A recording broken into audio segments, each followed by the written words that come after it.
I'm a NEAS Quality Assurance Assessor, and it is fantastic to be here today with the beautiful Aparna Jacob from UNSW Global. Aparna, thank you so much for coming in to have a chat today. Thank you, Rufus. You're so welcome. Now, question number one, what does leadership mean to you? I think leadership really is about understanding your context fully, having a good understanding of your environment, perhaps the organization that you work in, identifying the strengths, the needs of the organization and that environment, and then responding to it. Now, when you respond to that need, you might come up against the fact that you're not able to respond to this need because you need more training or skills, and your team as well needs more training and skills. And it's about meeting that need for the environment by bringing yourself up. So how do we assist our leaders to identify those things that maybe are in conflict with the organization or with their team? Do you mean our leaders? Yeah, leaders within the industry. How do we support them and mentor them so that they can identify maybe roadblocks in their way to help them to move forward? Yeah. I've often found that the answers are within ourselves and our environment. The problem and the solution presents itself within this context that we operate in. There are numerous ways you can give feedback. There are channels that you can use when you're giving feedback to your leaders. There are things that you can, there are groups you can be part of, such as English Australia, NEAS. At these meetings, these are really the fora to exchange information. I also highly recommend being part of these networks that we are forming, these communities of practice we're forming. Ideas, creativity, solutions come by building on each other, and unless we're connected to each other, we're never going to understand or realize what each one is thinking and how they're approaching certain problems in their own areas. So I do believe, one, in setting up networks for people to participate in, to give feedback and responses in, and then through that feeding up to solve those big problems that we're facing. Yes.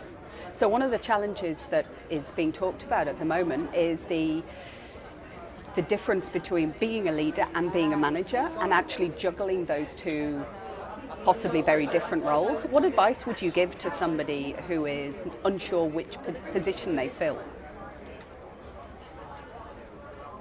I think in every management position, there is an inherent obligation to show leadership to your team and the people around you. Now, what that definition of leadership is comes down entirely to your context. What kind of leadership does your context require? And then how are you the best person to be responding to those needs? Yes. Do you personally believe that leaders are born or created? I definitely believe that leaders are created. And, you know, we know Warren Bennett says leaders are not born, they're not purely by trait. Leaders can be made, and I think it's a highly liberating idea for people like me, who I'm a small brown woman in a leadership role, and if there is a preconceived template for what leaders should look like, I don't fit that template. For managers who worry about their own positions in the organization and have ideas on, should I do this, should I show leadership, is that my role? You need to know that it's your responsibility to be a leader, no matter what your position. We're talking about leadership in students, we're talking about leadership in teachers, managers, and the executive team to solve problems together. It's not contained to the top levels of an organization. So often leaders kind of fall into that position, and it can be very difficult to deal with the day-to-day work and to develop yourself at the same time. How did you become the leader that you are seen as in the industry today? I hesitate, like everybody else, to call myself a leader in any way. I think there has been a lot of times when I have had to really do a lot of thinking and reflection on how I'm responding to something, spending a lot of time looking at what are the gaps in my own skill set to meet the needs of that environment. Over time, I have been lucky to have opportunities which perhaps not everyone else might have had. But there are certainly opportunities everywhere you look. Yes. I have been proactive in connecting with people I admire and trying to get to the crux of what makes them leaders.